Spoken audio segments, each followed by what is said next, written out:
और जगदीश शर्मा से लड़ने की हैसियत आपको नहीं है अशोक चौधरी जी।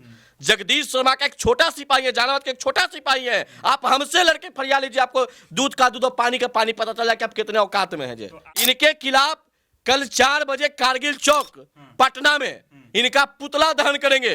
पुतला दहन इसलिए इनका करेंगे कि सरकार तक हमारी आवाज जाए, इनको बर्खास्त करे। पुतला दहन पे हम लोग रुकने वाले नहीं है। आपके सीट के लिए भूमिहार लड़ता है, अरे आपका ऐसा जदयू की सीट जाके एक सीट जीतेगा नहीं। बिना भूमिहार का जदयू एक सीट नहीं जीतेगा। 43 पे आ गए ना, अरे 43 पे आ गए। थोड़ा सा अपने नजर फेरे 43 पे आ गए। जब पूरा नजर फेर देंगे तो 13 पे आ जाइएगा। ठेका लिया अशोक चौधरी, ठेका ले लिया है क्या जहानाबाद का वोटरों का? ये ठेका ले लिए क्या कि जहानाबाद के भूमिहार किसको वोट देगा, किसको वोट नहीं देगा? और ये आज लोगों को कह रहे हैं कि जहानाबाद में हम घूम रहे थे, कहां कोई कालिक पोत दिया। अब इससे भी ज्यादा मूर्ख कोई व्यक्ति होता है। अरे ये लड़ाई लंबी लड़ाई हम लड़ेंगे। हम इतना ही अशोक चौधरी को छोड़ने वाले नहीं है। आपने भूमिहार के खिलाफ लगातार आपने आवाज उठाया है, तो इनके ऊपर FIR करेंगे। इनको तब तक लड़ते रहेंगे इनके लिए जब तक तोड़ेंगे नहीं, जब तक छोड़ेंगे नहीं।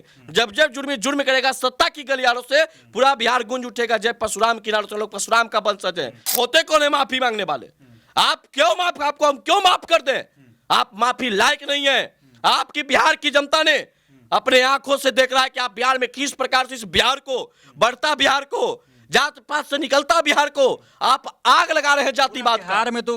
नमस्कार, आप सच टॉक्स देख रहे हैं और मैं आपके साथ सुधांशु शेखर। तो जदयू के मंत्री अशोक चौधरी एक ऐसा बयान देते हैं, भूमिहार के खिलाफ एक ऐसा बयान देते हैं कि सरगर्मी बढ़ जाती है, राजनीतिक गलियारों में हंगामा होना शुरू हो जाता है। विपक्ष के नेता क्या सही, अब उनके पक्ष के नेता ही उनके खिलाफ बयानबाजी देना शुरू कर देते हैं। और इस मुद्दे पर बात करने के लिए हमारे साथ सवर्ण नेता हैं, सवर्ण वर्ग के नेता हैं पुरुषोत्तम जी, उनसे बात करेंगे। सबसे पहले आपका स्वागत है। धन्यवाद। क्या जो अशोक चौधरी ने कहा है, क्या वो एकदम सही है? क्या भूमिहार बोर्ड के से उनका जदयू का काम नहीं चलता है क्या? देखिए, सबसे पहली बात है कि अशोक चौधरी जो भी कुछ कर रहे हैं वो बिल्कुल असंवैधानिक बात है। और ये संविधान की ये लोग रखवाले अपने आप को बताते हैं। और आज बहुत दुर्भाग्य इस देश का कि संविधान के रखवाले, संविधान के रक्षक ही संविधान का हत्या कर रहा है। मैं अशोक चौधरी जी से ही पूछना चाहता हूं कि संविधान के किस अनुच्छेद, किस धारा में यह बताया गया कि आप एक समाज के ऊपर टीका टिप्पणी करिए? अरे आपको भूमिहार का वोट का अहमियत पता नहीं है अशोक चौधरी जी? ये अहमियत नीतीश कुमार जी को पता है। क्या अहमियत है भूमिहार के वोट की? भूमिहार वोट का अहमियत यह है कि लालू के जंगल राज से लड़के के बिहार के भूमिहारों ने, खास करके सवर्ण समाज ने नीतीश कुमार जी को सत्ता के कुर्सी पर बैठा करके अभी तक लगातार मुख्यमंत्री बना के रखा है। उनके ही दम पे आप मंत्री बन के राज कर रहे हैं। लेकिन अशोक चौधरी भी तो बड़े नेता हैं, उनके बातों की वैल्यू है जदयू में, फिर भी वो बयान देते हैं और नीतीश कुमार का इस पे कोई बयान नहीं आता है। कि जनता दल यूनाइटेड के ऑफिशियल पेज से यह डला दिया जाए कि अशोक चौधरी जो भी बोले वो सही है। उसके बाद ये बड़े नेता हैं कि छोटे नेता हैं कि जदयू के अस्तित्व में ला देंगे, कि जदयू के अस्तित्व मिटा देंगे, वो तय हो जाएगा। हमने अल्टीमेटम दिया है कि 1 महीने के अंदर अगर जनता दल यूनाइटेड के द्वारा इन पे कार्रवाई नहीं हुआ तो ये हम जदयू का ऑफिशियल बयान समझेंगे। और ये जदयू का अगर ऑफिशियल बयान है तो जदयू को मटिया मेट करने में हमारा समाज पूरा दिन रात एक चोटी करके इनको हटाने का काम करेगा। बहुत कम संख्या में है भूमिहार, तो कैसे क्या कर पाएगी? कम है, कम बिल्कुल है, लेकिन कमजोर नहीं है। हम एक है लेकिन 100 की ताकत रखते हैं। एक है 100 की ताकत। भीड़ की तुलना वो करता है जो डरपोक होता है, गिद्दर होता है। हमारा समाज तो शेरों का समाज है। और भूमिहार कहा किसको गया अशोक चौधरी को पता ही नहीं है। भूमिहार उसको कहा गया है जो अपने अस्तित्व की लड़ाई के लिए उसके सामने अगर कितना भी ताकतवर व्यक्ति खड़ा रहे, उसके सामने सीना ठोक करके लड़ जाए, चुनौती दे करके लड़ जाए, माथा में कफन बांध के लड़ जाए और उससे तब तक लड़ते हैं जब तक वो नीचे नतमस्तक न हो जाता है। उसी को भूमिहार कहते हैं और इसको करके दिखा देंगे हम। क्या आपने ठेका ले रखा है भूमिहार के बातों को आगे बढ़ाने का? ठेका? कोई किसी जात का ठेका लिया? अशोक चौधरी ठेका ले लिया है क्या जहानाबाद का वोटरों का? ये ठेका ले लिए क्या कि जहानाबाद के भूमिहार किसको वोट देगा, किसको वोट नहीं देगा? और ये आज लोगों को कह रहे हैं कि जहानाबाद में हम घूम रहे थे, कहां कोई कालिक पोत दिया। अब इससे भी ज्यादा मूर्ख कोई व्यक्ति होता है। अरे आपका हार का कालिक नहीं पोता गया? जहां आप ठेका ले लेते कि हम जिता देंगे चंद्रेश्वर प्रसाद चंद्रवंशी को, वहां आपको हार के जहानाबाद की जनता ने खदेड़ खदेड़ के बकाया, डरपोक की तरह भागे घूम रहे थे।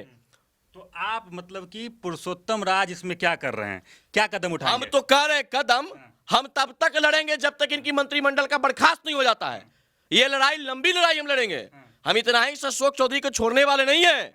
आपने भूमिहार के खिलाफ लगातार आपने आवाज उठाया है, आपने भूमिहारों को ललकार रहा है, आप भूमिहारों को लगातार आईना दिखाने का काम किया है। अगर आप भूमिहारों को आईना दिखाइएगा ना तो भूमिहार समाज आपको अस्तित्व मिटा देगा। अशोक चौधरी जी ये भूलिए मत। तो सीधे तौर पे कह रहे हैं कि इस बार चुनाव जो होगा 25 में एक सीट नहीं देंगे भूमिहार को। अरे मत दीजिए ना, आपके सीट के लिए भूमिहार लड़ता है। अरे आपका ऐसा जदयू की सीट जाके एक सीट जीतेगा नहीं, बिना भूमिहार का जदयू एक सीट नहीं जीतेगा। 43 पे आ गए ना, अरे 43 पे आ गए, थोड़ा सा अपने नजर फेरे 43 पे आ गए, जब पूरा नजर फेर देंगे तो 13 पे आ जाइएगा। आपको कुछ पता है? और ये अशोक चौधरी क्या बोलेंगे, लड़िए पर बिघा।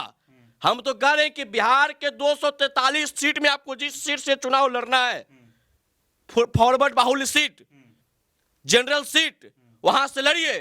मैं आपके खिलाफ निर्दलीय चुनाव लड़के आपको हरा देंगे। अच्छा, फैमिली पर्सनल मैटर पे हम नहीं जाएंगे, लेकिन फिर भी अपनी बेटी का शादी उन्होंने भूमिहार परिवार में ही किया है।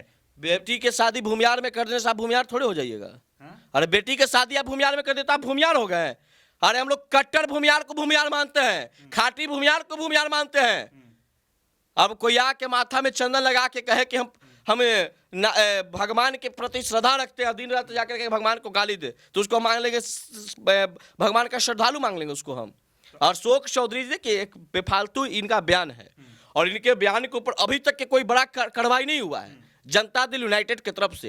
तो ये हम अगर 1 महीने का हमने अल्टीमेटम दिया है कि अगर 1 महीने तक जनता दल यूनाइटेड के द्वारा इनके बयानों के ऊपर कार्रवाई नहीं होता है, हम माफी नहीं मांगने वाले को बख्शेंगे।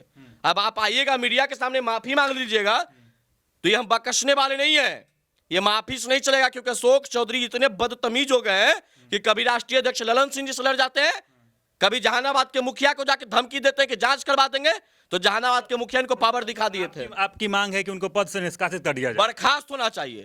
अगर आज अशोक चौधरी के जगह किसी सवर्ण नेता होता और सवर्ण नेता के जगह कोई दलित नेता होते तो आज उनकी पद चला जाता, उनके लिए इतना हंगामा होता कि 24 घंटा के अंदर उन पर कार्रवाई हो जाता। लेकिन आज अशोक चौधरी पे कार्रवाई क्यों नहीं? बड़े बड़े नेता इन पे सवाल खड़ा क्यों नहीं कर रहे? संविधान की रक्षा करने वाले इन पे आज क्यों नहीं आवाज उठा रहा है? ये सिर्फ भूमिहारों की मैटर नहीं है।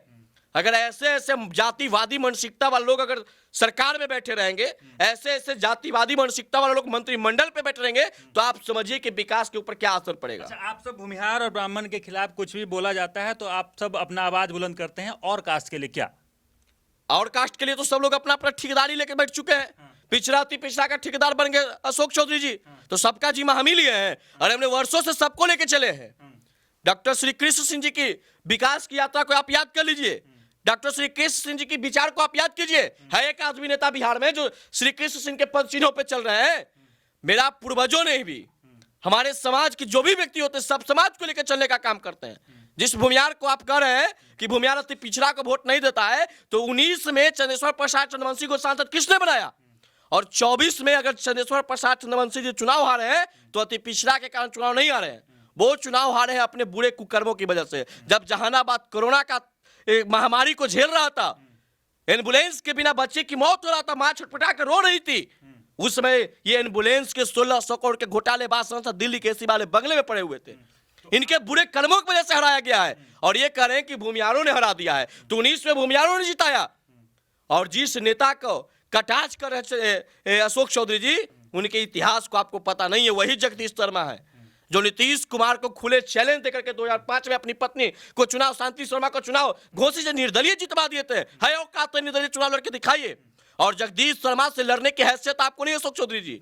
जगदीश शर्मा का एक छोटा सिपाही है, जहानाबाद का एक छोटा सिपाही है। आप हमसे लड़के फरियाद लीजिए, आपको दूध का दूध और पानी का पानी पता चला कि आप कितने औकात में हैं। तो आप क्या कर रहे हैं इनके खिलाफ? क्या आप सड़क पर उतरेंगे? इनके खिलाफ कल 4 बजे कारगिल चौक पटना में इनका पुतला दहन करेंगे।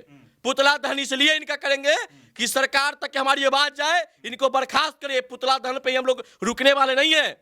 हम लोग इनके ऊपर FIR करेंगे। इनको तब तक लड़ते रहेंगे इनके लिए जब तक तोड़ेंगे नहीं, जब तक छोड़ेंगे नहीं। जब जब जुर्म करेगा सत्ता की गलियारों से पूरा बिहार गूंज उठेगा। जय परशुराम की नारों से, लोग परशुराम का वंशज है। इनसे लड़ेंगे, डरेंगे नहीं।